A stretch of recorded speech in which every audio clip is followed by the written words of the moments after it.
غلام احمد قادیانی نے مختلف پینترے بدل کر آخرکار اپنی نبوت کا اعلان کر دیا، تو اس سلسلے میں سب سے پہلے میدان عمل میں آنے والے علماء اہل حدیث تھے. صحیح، بالکل.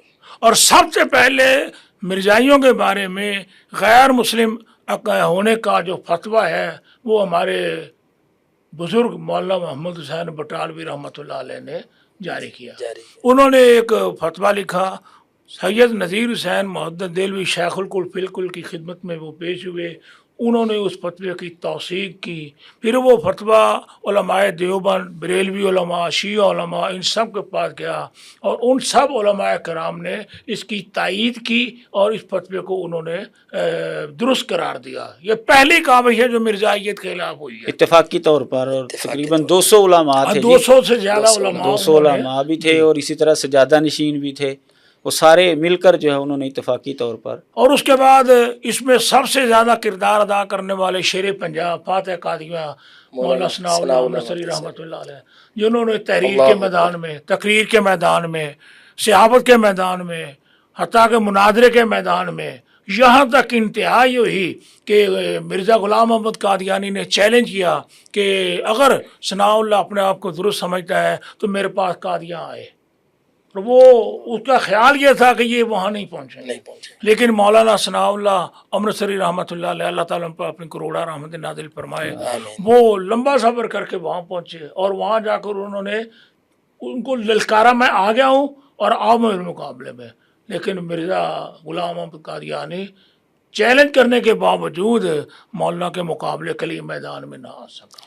تو 1907 میں جو مرزا قادیانی نے مولانا کے خلاف جو بددعا کی تھی کہ ہم میں دونوں میں سے جو جھوٹا ہے وہ سچے کی زندگی میں مر جائے، مولانا ثناء اللہ امرتسری رحمۃ اللہ علیہ کے حوالے سے اس نے باقاعدہ نام لے کر یہ بات کی تھی. اور اس نے جو منہ سے بولا تھا کہ ہیضے کی موت مرے وہ یا طاعون کی وجہ سے مرے، قتل نہیں ہونا چاہیے وہ بندہ نا، وبائی مرض سے جو وہ مرے. تو 1907 میں اس نے یہ بددعا کی اور 26 مئی 1908 یعنی ایک سال کے اندر ہی جو ہے نا مرزا قادیانی ہیضے کی وجہ سے ہی مرا ہے. یہاں لاہور میں برانتھر روڈ کے اوپر یہ اس کے سسر کے حوالے سے کتاب لکھی قادیانیوں نے، حیات ناصر. اس کے اندر جو ہے باقاعدہ طور پر اس نے یہ بات لکھی ہے کہ میر ناصر نواب اس کا نام تھا اس کے سسر کا. تو اس نے کہا کہ جب حضرت صاحب رات کو بیمار ہوئے ہیں تو مجھے اٹھایا گیا، میں ان کے پاس گیا تو انہوں نے کہا میر صاحب وبائی ہیضہ جو ہے وہ عود آیا ہے، یعنی وبائی ہیضہ لوٹ آیا ہے. تو بس یہی اس کا آخری جملہ تھا جو صاف لفظوں میں سنا گیا.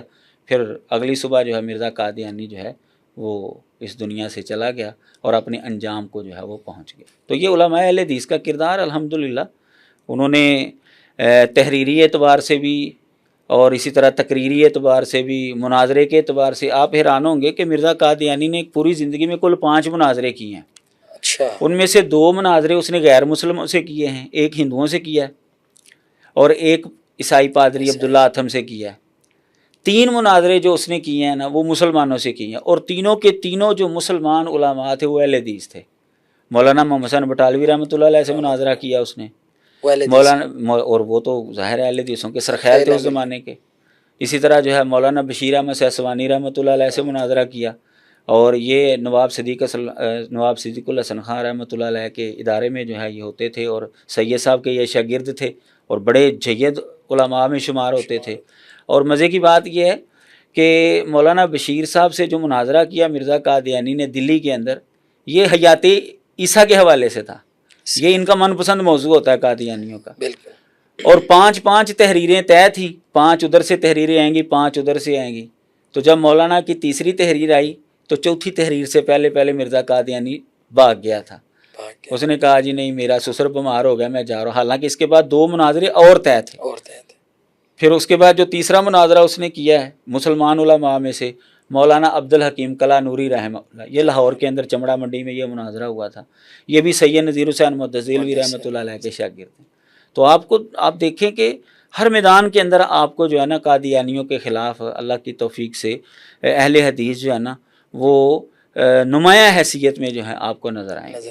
پھر اس کے آگے چلیں مولانا عبداللہ معمار رحمۃ اللہ علیہ ہیں، اس طرح حافظ محمد گوندلوی رحمہ اللہ ہیں، حافظ عبدالقادر روپڑی رحمہ اللہ ہیں، اور دیگر کئی علماء جو ہے اس میدان، مولانا عبداللہ غزنوی اگر آپ ان کی تاریخ اٹھا کر دیکھ لیں 1893 کے اندر جو ہے مرزا قادیانی نے پوری زندگی ایک ہی مبالغہ کیا ہے، مبالغے کے چیلنج دیا کرتا تھا، لیکن اس نے زندگی میں صرف ایک ہی مبالغہ کیا اور وہ بھی اہل حدیث مولانا عبدالحق غزنوی رحمہ اللہ سے 1893 کے اندر.